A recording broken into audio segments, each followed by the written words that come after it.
हर हर महादेव। सब कुछ वक्त आने पर ही मिलता है। एक समय की बात है, भगवान शिव अपनी भक्ति में लीन थे। भगवान शिव के परम भक्त नंदी उनके पास आए और कहा, भगवान आप कब से पूजा में लीन हैं, आप थोड़ा बाहर घुमाओ। भगवान शिव बोले, नहीं नंदी, फिर मेरे भक्तों का ध्यान कौन रखेगा। नंदी बोले, भगवान तब तक मैं आपकी जगह खड़ा होता हूँ। भगवान शिव बोले, नहीं नंदी, ऐसा नहीं हो सकता। परंतु नंदी बहुत जिद करने लगे।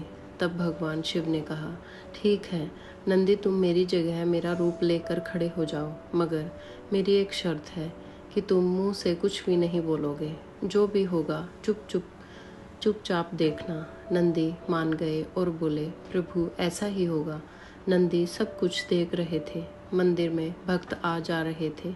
एक भक्त आए और भगवान शिव से प्रार्थना करने लगे, प्रभु मैंने अपना काम एक और शहर में भी शुरू कर दिया है, आप उस पर भी अपनी कृपा बनाए रखना। जब वो प्रार्थना करके जाने लगे तभी उनकी जेब से एक कीमती हीरा गिर गया।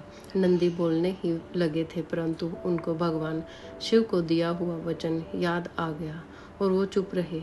इतने में एक बहुत ही गरीब औरत आई और भगवान शिव को कहने लगी, भगवान मेरे 3 दिन से बच्चे भूखे हैं, उनके अंदर अनाज का एक दाना भी नहीं गया है। यह कहकर वो रोने लग गई। जब वो वापस जाने लगी तभी उसकी नज़र उस कीमती हीरे पर पड़ी। उस औरत ने वो कीमती हीरा उठा लिया और उसको बेचकर अपने बच्चों के लिए भोजन लिया। नंदी जी यह सब देख रहे थे। फिर नंदी जी का ध्यान एक और भक्त पर पड़ा जो कह रहा था कि भगवान आज मैं अपने घर अपनी पत्नी और बच्चों से मिलने जा रहा हूँ।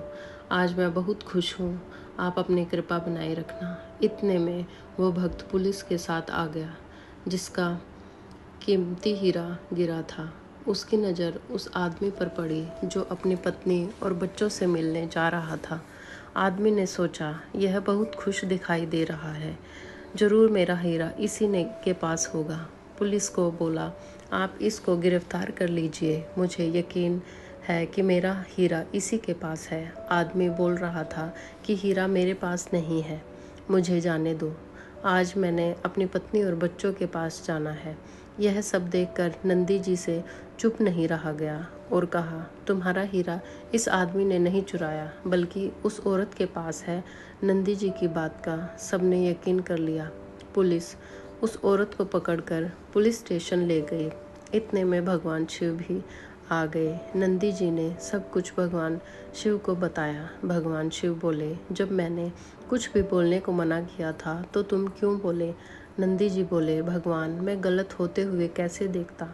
तब भगवान शिव बोले, देखो नंदी, उस आदमी का हीरा गिरा, हीरा गिरने से उसकी संपत्ति में कोई कमी नहीं आई। नंदी बोले, नहीं भगवान, उसका हीरा गिरा क्योंकि उस औरत के बच्चों भूखे थे। उस औरत ने हीरा उठाकर अपने बच्चों को पेट भरा तो उसके कुछ गलत किया। बात बात के पीछे कोई कारण होता है। हर इंसान को हर चीज़ समय पर ही मिलती है। नंदी जी बोले, भगवान यह तो समझ आ गया, मगर उस आदमी के साथ तो गलत होता जो अपने बीवी बच्चों से मिलने जा रहा था। भगवान बोले, अगर उस आदमी को पुलिस पकड़कर ले जाती तो अच्छा होता, क्योंकि आज उसका एक्सीडेंट होने वाला था। इससे अच्छा यही था कि वो पुलिस स्टेशन में होता, परंतु तुम्हारी वजह से सब गड़बड़ हो गया। भगवान बोले, नंदी, हर बात का एक समय होता है, इंसान यूं ही दुखी होता रहता है। वो यह नहीं समझता कि अगर ऐसा नहीं हुआ तो जरूर मेरा ही भला होगा, तो भगवान पर गुस्सा करता है। इस समय में उसको और भी भगवान पर यकीन करना चाहिए। दोस्तों, हम यह नहीं कहते कि आप सिर्फ भगवान पर ही सब कुछ छोड़ दें। मेहनत कीजिए, अगर असफलता मिलती है तो निराश नहीं होना, बल्कि और मेहनत कीजिए, सफलता आपके पैर चूमेगी।